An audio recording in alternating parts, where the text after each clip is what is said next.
So my favorite things to do, I love to read. I absolutely love to read. That is something that has become a passion of mine since I've been in recovery.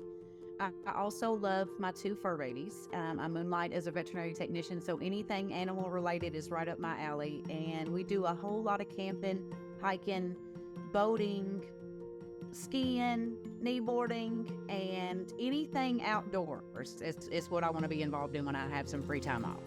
I went to high school at Harrodsburg High School. It is no more even a thing. That's how old I've gotten. It merged with a larger school system, so it is no more. But I graduated from there in 1996.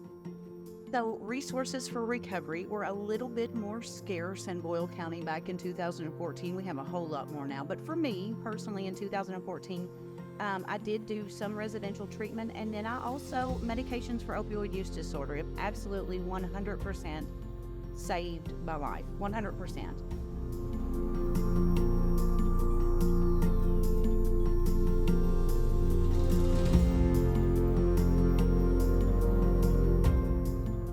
I had a wonderful therapist, a psychiatrist, and my sessions with him and the medication absolutely helped me build a solid foundation for me to explore other recovery resources, such as mutual aid meetings, whether it was AA, NA, Celebrate Recovery, Smart Recovery, cognitive behavioral therapy, and still seeing a therapist to this date is still a big part of my story. In 2014, I was having to travel to Lexington, which is about 30 miles from where I live here in Danville, to access medications for opioid use disorder. And so in the very beginning, I was having to get rides there because there was a huge barrier for lack of transportation and me not having ways to get there. And for my therapist, the really cool thing now is that we have all of that here in Danville. And so to see that change in these last 9 years it's been incredible. And not only do we have those providers here, we have transportation resources, we have all the things to get people there.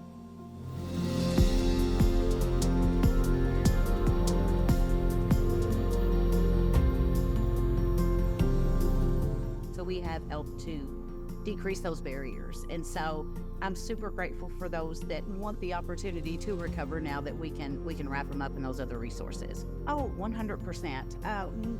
Stigma around MOUD absolutely was very alive and well in 2014. It's gotten some better in mutual aid meetings, but in 2014, I had to find the people that were within those rooms of those mutual aid meetings that were okay with me. And so that leads back into that guilt, shame, and remorse, which is those feelings that we don't want people to have, because we know the opposite of addiction is not recovery, really, it's community. And like, if it keeps you from that community, then we're doing people a disservice.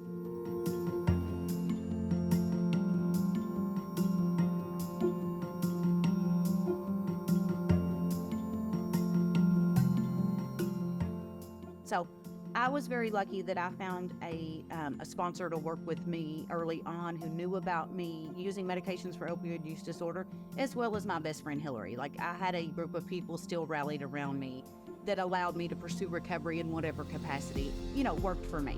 There are lots of people, unfortunately, that still believe that substance use disorder is not a treatable disease. I found this really cool 20-minute video on YouTube. He is a neuroscientist who has functional MRIs of the brain. Some people don't speak on the emotional level. Like, sometimes that's not going to be the sale. So sometimes I need statistics, I need numbers, I need facts, I need brain scans. So a lot of times I believe backing it up with some science to show that it is a disease. And then B, looking at the fact that we have medications for opioid use disorder. We have so much significant data now that says they absolutely treat opioid use disorder. We also have some for alcohol use disorder and a few other things. I think the biggest support that individuals can do for their communities is to learn, to ask questions, to go to the experts. And the experts are the people who either currently suffer from substance use disorder or are or recovering from substance use disorder. We have to include everybody at the table. Everybody gets to speak because everybody's feelings, experiences are real, they are valid, and they are where we learn.